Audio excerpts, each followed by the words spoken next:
ইঁদুরটারে লইয়া চলছে হুজুরের কাছে, কারণ ইঁদুরের চাইতে হুজুর বলা। ইঁদুরে যেই ধরছে, ইঁদুর চিল্লা চিল্লি করতেছে, ইঁদুর যাইতো গা, ইঁদুরে তো হুজুরে সারে না। তখন ইঁদুর আল্লাহরে কইতাছে, আল্লাহ হুজুরের যেই বাসা, ইজাতের বাসা আমারে করে দিন।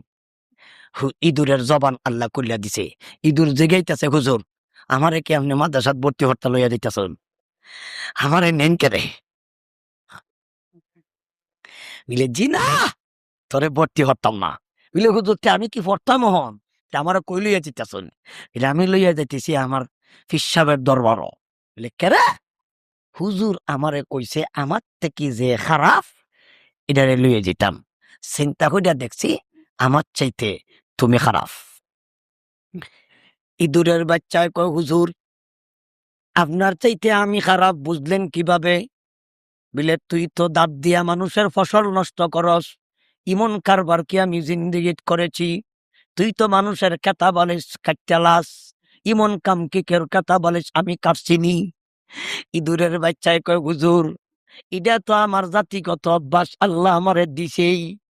তবে আমাকে আল্লাহ হাসরের মাঠে হিসাবটা কিভাবে করব জানেননি? আল্লাহ আমার হিসাব করব জাহান্নামও দিত না, জান্নাতও দিত না। আপনারে যদি আল্লাহ হাসরের মাঠে জিগায়, তে তো আপনি ধরা পড়ার পরে যদি আপনি জাহান্নামী হইয়া যান, তার থেকে গেলে তো আপনার চাইতে আমি বালা, আমি তো জাহান্নামও যাইতাম না, আপনি তো জাহান্নামী হইয়া যাইবা। সুতরাং জাহান্নামী যে এ আমার থাকি বালা হয় কিভাবে?